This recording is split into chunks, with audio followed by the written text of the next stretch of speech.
أعوذ بالله من الشيطان الرجيم ശപിക്കപ്പെട്ട പിശാചിൽ നിന്ന് അല്ലാഹുവോട് ഞാൻ ശരണം തേടുന്നു. وإذا قرأت القرآن جعلنا بينك وبين الذين لا يؤمنون بالآخرة حجابا مستورا. നീ ഖുർആൻ പാരായണം ചെയ്താൽ നിന്റെയും പരലോകത്തിൽ വിശ്വസിക്കാത്തവരുടെയും ഇടയിൽ ദൃശ്യമല്ലാത്ത ഒരു മറ നാം വെക്കുന്നതാണ്.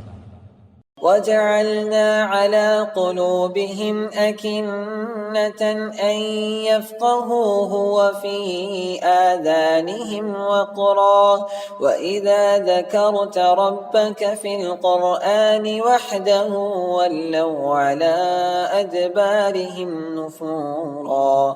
അവരത് ഗ്രഹിക്കുന്നതിന് തടസ്സമായി അവരുടെ ഹൃദയങ്ങളിന്മേൽ നാം മൂടികൾ വെക്കുന്നതും അവരുടെ കാതുകളിൽ നാം ഒരുതരം ഭാരം വെക്കുന്നതുമാണ്. ഖുർആൻ പാരായണത്തിൽ നിന്റെ രക്ഷിതാവിനെപ്പറ്റി മാത്രം പ്രസ്താവിച്ചാൽ അവർ വിരളിയെടുത്ത് പുറം തിരിഞ്ഞു പോകുന്നതാണ്.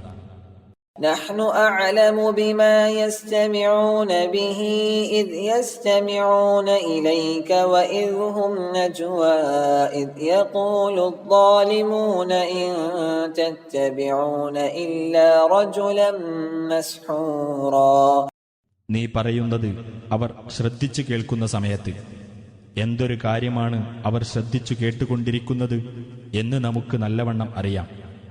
അവർ സ്വകാര്യം പറയുന്ന സന്ദർഭം അഥവാ മാരണം ബാധിച്ച ഒരാളെ മാത്രമാണ് നിങ്ങൾ പിന്തുടരുന്നത് എന്ന് നിന്നെ പരിഹസിച്ചുകൊണ്ട് അക്രമികൾ പറയുന്ന സന്ദർഭവും നമുക്ക് നല്ലവണ്ണം അറിയാം. انظر كيف ضربوا لك الأمثال فضلوا فلا يستطيعون سبيلا. നബിയെ നോക്കൂ, എങ്ങനെയാണ് അവർ നിനക്ക് ഉപമകൾ പറഞ്ഞുണ്ടാക്കിയതെന്ന്. അങ്ങനെ അവർ പിഴച്ചുപോയിരിക്കുന്നു. അതിനാൽ അവർക്ക് ഒരു മാർഗവും പ്രാപിക്കാൻ സാധിക്കുകയില്ല.